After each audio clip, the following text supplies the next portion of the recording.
Sister Fatima asked, please give me some tips to parents to make their children to love the Quran. This is problematic because in our busy schedule, we tend to make grave mistakes. The vast majority of us are so busy trying to make ends meet, trying to put food on the table. We have to work 10 hours a day, maybe spend 3 hours on the road in traffic jams.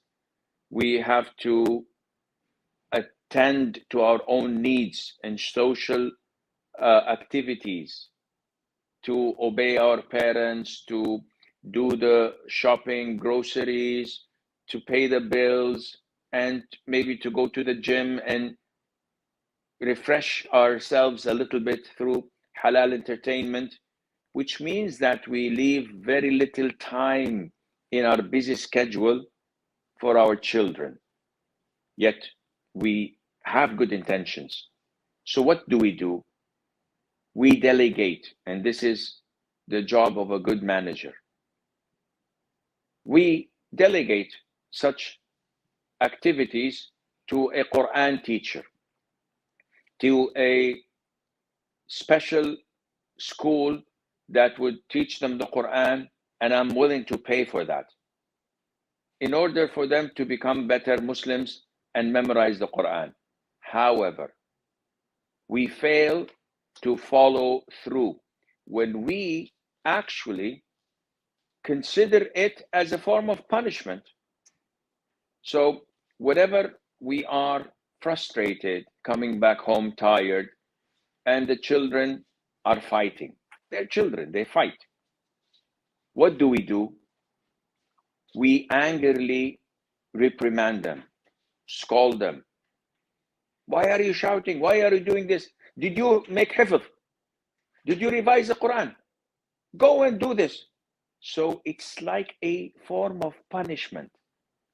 Instead of, MashaAllah, come. How much did you revise from the Quran today?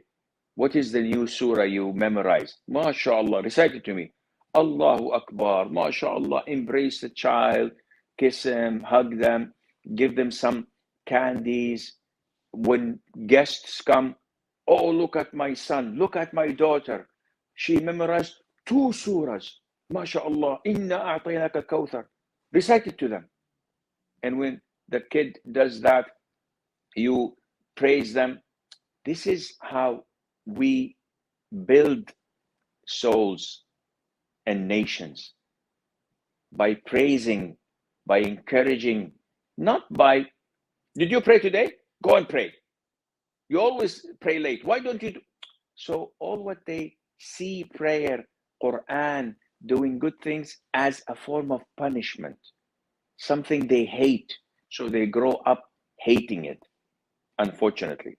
No, deal with it with the psychology and with the way that the child perceives what you are addressing him.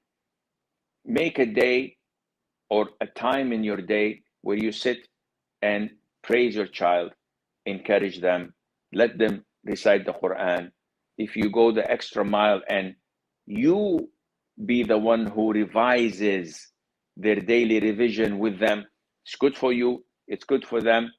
But unfortunately, we're not all alike. Our times schedule is not that generous.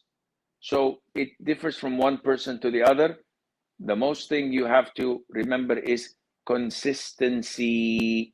You don't have to have them all memorize the Quran by the age of 7. Oh, Sheikh, I want them to be like Imam Shafi'i.